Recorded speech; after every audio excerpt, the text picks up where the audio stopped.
আজকের গল্প গোলাপ রঙের ভালোবাসা। লিখেছেন আমাদের সকলের প্রিয় কবি ও সাহিত্যিক সুজান মিঠি।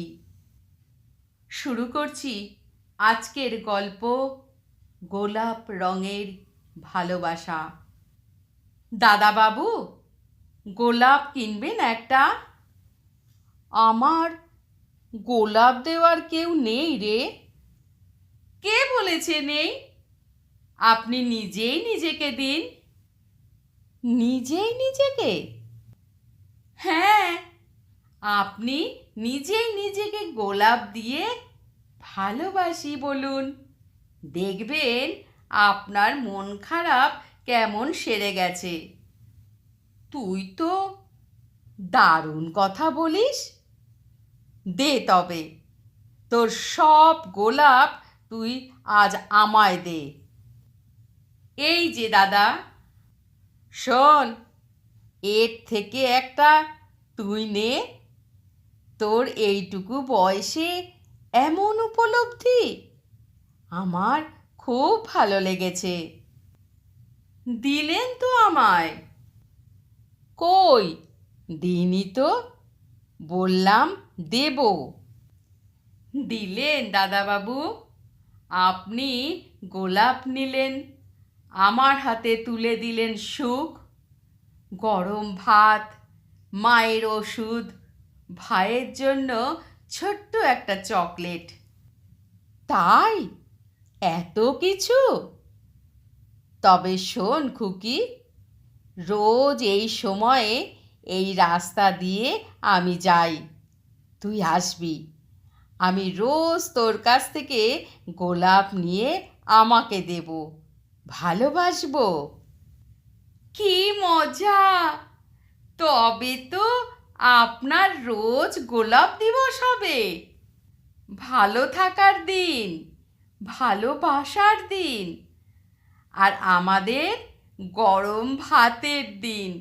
আমি আসবো, আসবো, নিশ্চয়ই আসবো। আজ চলি দাদাবাবু।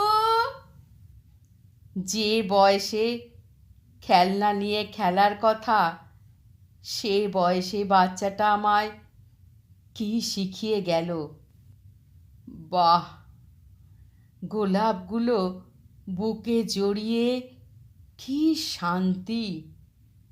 সত্যি তো, আমি নিজেকে ভালোবাসতে পারছি, আলো জ্বালাতে পারছি হৃদয়ে।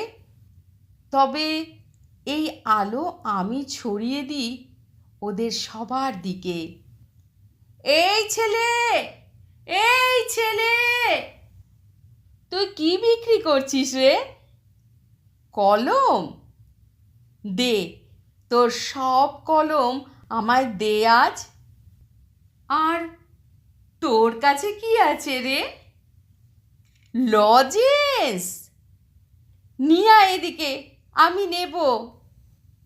এই, তুই ধূপকাঠি বিক্রি করছিস? দে দে, আমায় দে, আমি কিনবো। অনেক অনেক ভালোবাসবো। আমি আজ ভালোবাসা শিখেছি রে, গোলাপ রঙের ভালোবাসা। আমি আজ ভালোবাসা শিখেছি রে, গোলাপ রঙের ভালোবাসা। আমি আজ ভালোবাসা শিখেছি রে, গোলাপ রঙের ভালোবাসা। আমার এই আবৃত্তি পাঠ আপনাদের যদি এতটুকুন ভালো লেগে থাকে, অবশ্যই চ্যানেলটিকে সাবস্ক্রাইব করে বেল আইকনটা বাজিয়ে রাখবেন, যাতে আমি যখনই কোনো পোস্ট করব সাথে সাথে সবার আগে আপনার কাছে পৌঁছে যায়। ভালো থাকবেন, সুস্থ থাকবেন, পাশে থাকবেন। নমস্কার।